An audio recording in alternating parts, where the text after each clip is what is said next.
Case File TR941, submitted to the Twilight Registry by an estate attorney following the disappearance of one Elias Vane, Clockmaker, of Holland Creek, Missouri.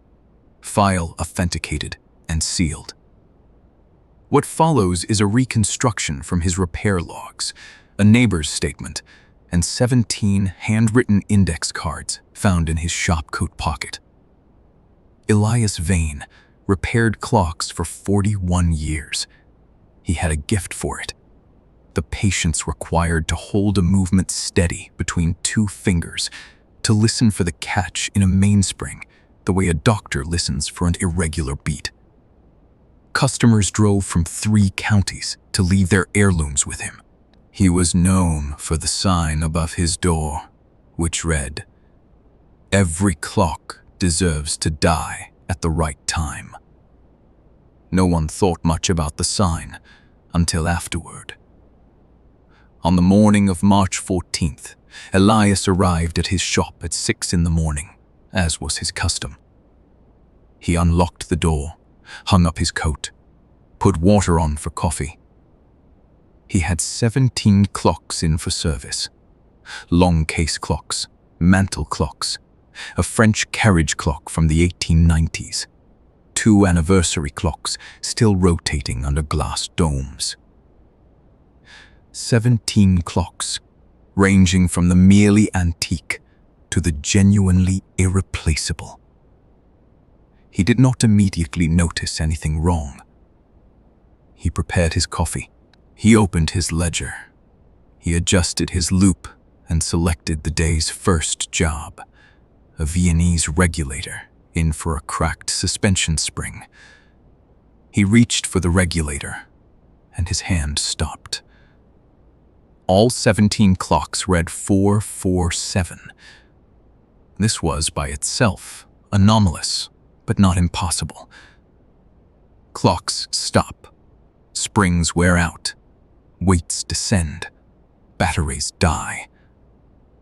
Elias Vane had seen dozens of clocks in his shop go silent at once when the power cut during thunderstorms. But these were mechanical clocks. There were no power cords, and the shop had not lost power. He checked his wristwatch. It read 6:04. He checked his phone. 6:04 a.m. He stood very still. The clocks had not all stopped at 6:04. They had not all stopped at some past hour before he arrived. They had stopped at 4:47. Each one, each mechanism, from the cheapest movements to the finest, each pendulum at rest, each hand in the same configuration. 4:47. He was a methodical man. He recorded the time, the conditions, the state of each clock. He noted that none of the springs showed signs of fatigue inconsistent with normal operation. None of the weights had fully descended. The anniversary clocks showed no impact damage. Their domes were unbroken. Their platforms still. Whatever had stopped them had not wound them down. It had simply stopped them. He wrote in his ledger, "Stopped at 4:47. My time, 6:04. No mechanism failure. No power event. Unknown cause. Will test at opening." Then he reached for the Viennese regulator and began to wind it back.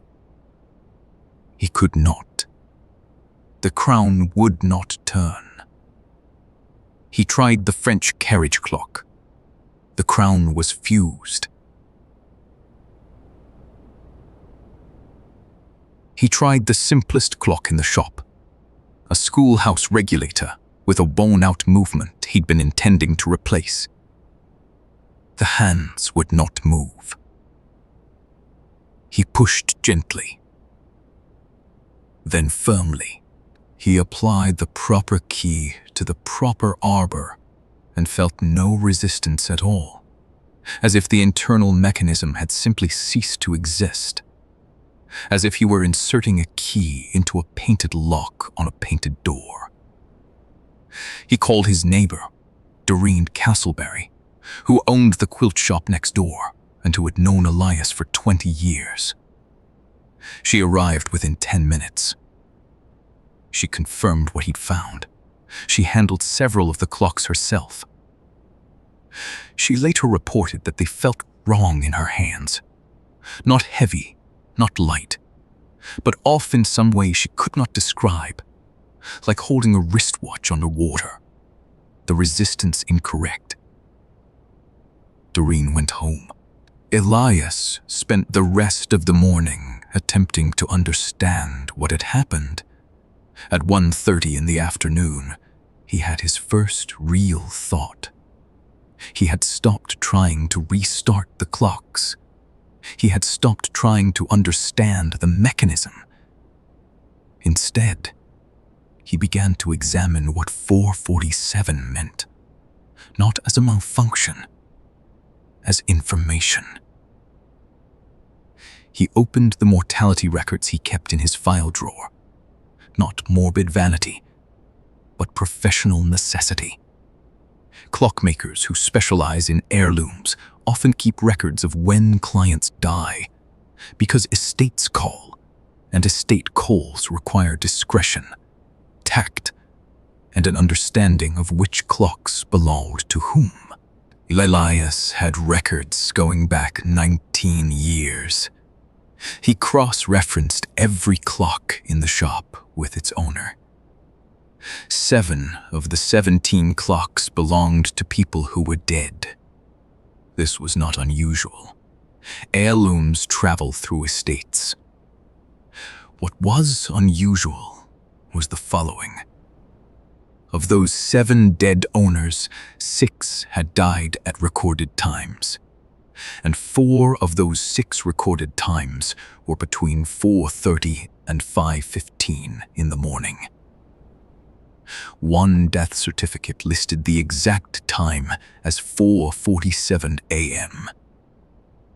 A man named Walter Pretty, who had brought in his grandfather's long case clock in the autumn before he died of a heart attack at home, alone, on a January morning, 14 months prior.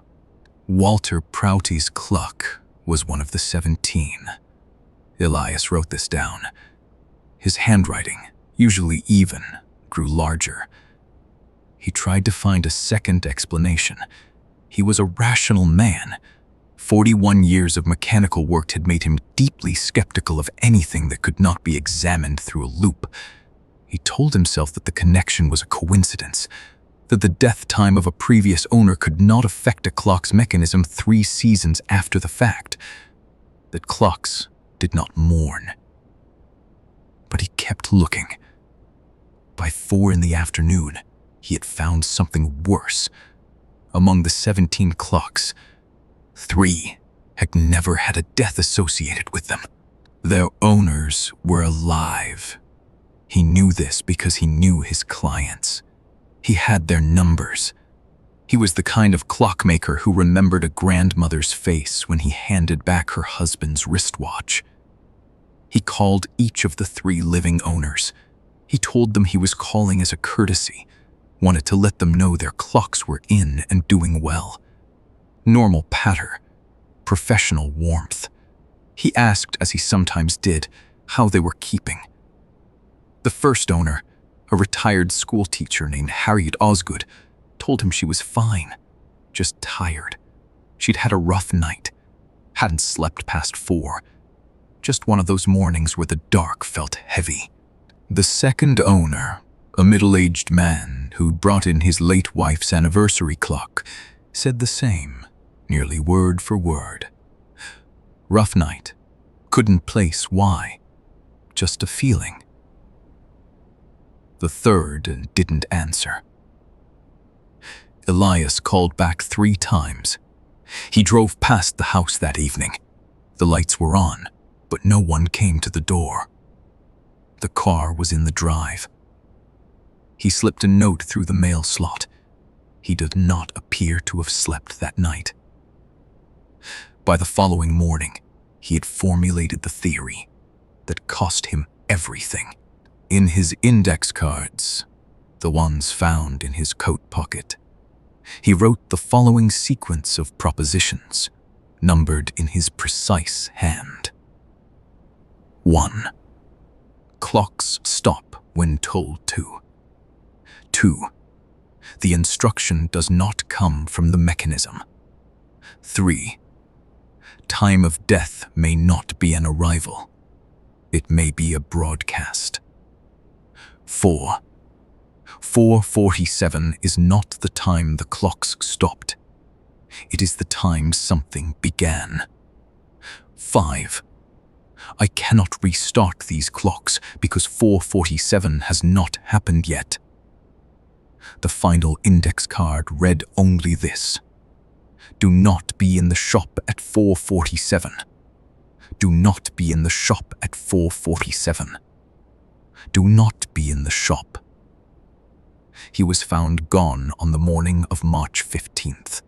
The shop was locked from the inside. The rear bolt thrown, something that required a key to engage from outside.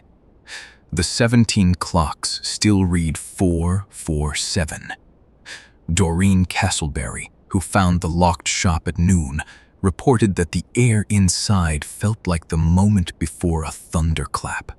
That particular pressure, tight in the chest, waiting. The third clock owner was found deceased in her home at 11 a.m. on March 15th. Time of death was estimated by the county coroner at between 4 and 5 in the morning. The Twilight Registry notes the following. The rear bolt of the shop was examined by a locksmith. It showed no signs of forcible entry. It showed no signs of any use at all. The bolt mechanism's internal lubrication was undisturbed. The brass plate polished clean, as if it had never been thrown. As if the door had been locked by something that did not need to come from inside. Case file TR 9041 is currently unresolved. The 17 clocks remain in the custody of the estate attorney. They have not been returned to their owners. They still read 4:47. The estate attorney's note, attached to the original submission, reads, I have been in the shop twice since Elias disappeared. Both times I wore a wristwatch. Both times when I left, the watch read 4:47. My phone showed correct time. I have not returned.